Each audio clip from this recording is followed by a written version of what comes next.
અંકલેશ્વરમાં વિશ્વ હિન્દુ પરિષદ અને વિવિધ હિન્દુ સંગઠનો દ્વારા રામનવમીના પાવન પર્વ નિમિત્તે ભવ્ય શોભાયાત્રાનું આયોજન કરવામાં આવ્યું હતું, જેમાં મોટી સંખ્યામાં ભક્તો જોડાયા હતા.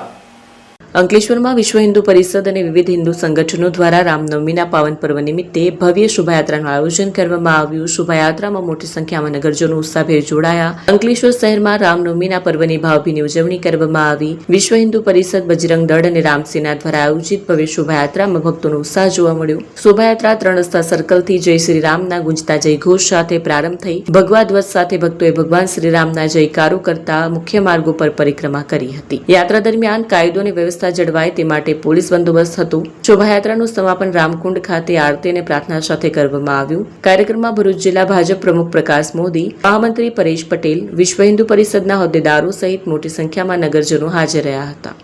આજ રોજ દિનાંક 26/3/2026 ના રોજ આજે જે દિવસ છે એ પવિત્ર શ્રી રામનવમી આર્યવર્તે ભારત વર્ષમાં અયોધ્યા નગરી જ્યાં પ્રભુ શ્રી રામનો જન્મ થયો હતો એ જન્મ દિવસ એ શ્રી રામનવમીના નિમિત્તે આપણે દર વર્ષે ઉજવીએ છીએ. જેમાં વિશ્વ હિન્દુ પરિષદ દ્વારા જ્યારથી સ્થાપના થઈ ત્યારથી લઈ અને દર વર્ષે શ્રી રામનવમીના દિવસે ભવ્ય શોભાયાત્રાનું આયોજન કરવામાં આવતું હોય છે. એવી જ આ શોભાયાત્રાના આયોજન સંદર્ભે અત્રે અંકલેશ્વર તાલુકા તથા શહેરના વિશ્વ હિન્દુ પરિષદના પદાધિકારીઓ તથા કાર્યકર્તાઓ મોટી સંખ્યામાં જોડાયા છે. અને આ શોભાયાત્રાનું અહીંથી 3 રસ્તા સર્કલથી આગમન થશે, જે મુખ્ય માર્ગ થઈ રામકુંડ ખાતે સમાપન થશે. આજના આ દિવસે, પવિત્ર દિવસે સમસ્ત હિન્દુ સમાજને પ્રભુ શ્રી રામનવમીના જન્મદિવસની હાર્દિક શુભકામનાઓ, અનંત શુભકામનાઓ.